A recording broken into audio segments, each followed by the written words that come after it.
Hey guys, welcome back to my channel. If you are new, thank you for stopping by. My name is Rose.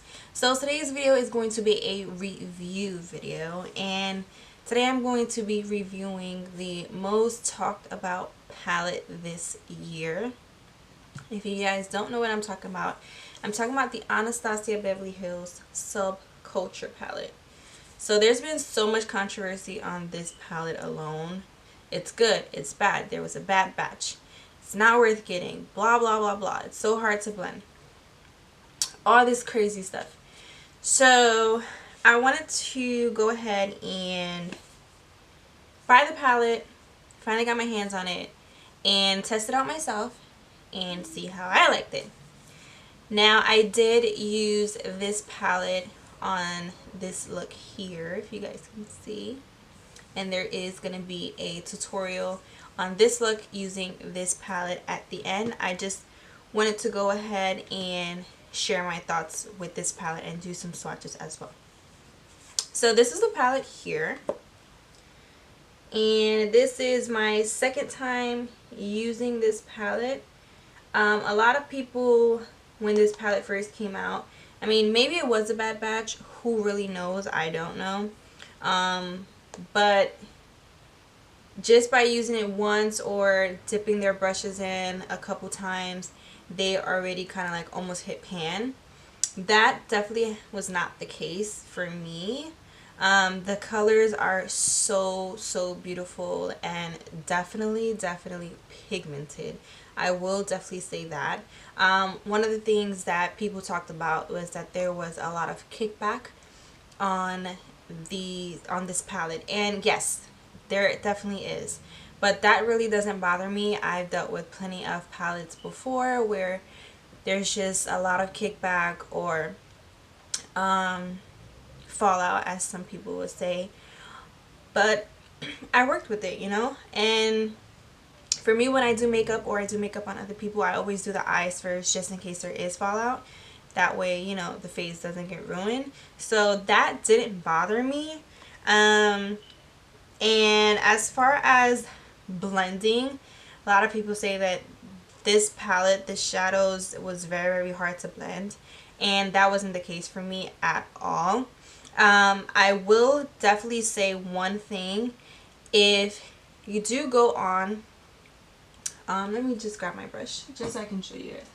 If you do go ahead and, let's say I'm going to take the color Access, which is this beautiful green color. I did use it in this look. If you guys see, okay, you guys can see there is definitely a lot like of kickback, but there isn't no indentation in the palette. And I don't know if you guys can see, but there's like a lot of fallout. You see the powder, and for me that doesn't bother me. Let me just get back into focus. Zoom out a little bit. To me that doesn't bother. I just kind of always tap off the excess and then I go in with the shadow. Now on my hand, as you guys can see here, I'm using this shade and I'm just blending it. And with a lot of product, yes, it will become patchy. That's how very pigmented this is. If you build it, as you guys see here, it looks really blended.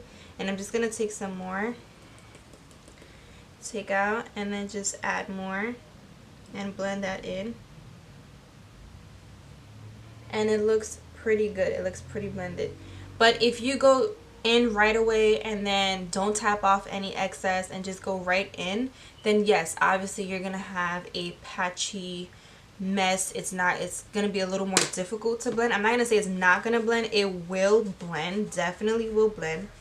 It's just that it's gonna take a lot more time. So with this palette, being that the shades are very pigmented and they are soft pressed, you want to go in with a little at a time and then build the intensity to how you would like. And I feel like that should be with all shadows, not with just this palette, because with any palette that you use or any shadows that you use, when you do just go straight forward, especially with dark colors, yeah, you can come out with a mess. You may come out with too much pigment. You may come out with the color looking a little too harsh, and then you're probably either going to start all over again or not like the way the look comes out. But I'm just going to do some swatches for you guys. So I will definitely say, you know, just take a little at a time. You don't need a whole bunch at once.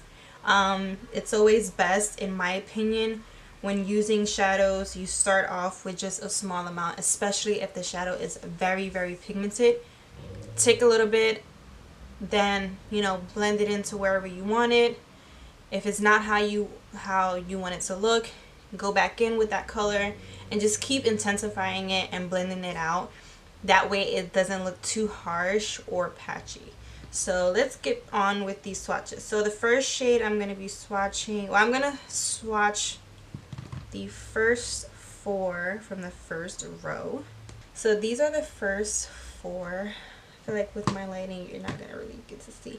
So Cube, which is a very light, like with this shade you definitely have to wet the brush because as you guys can see it's not really that pigmented.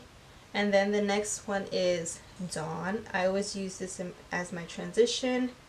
Then we have Destiny. It looks great on camera, but it's more so like a kind of like a gray with a green undertone. Well, a green with a gray undertone.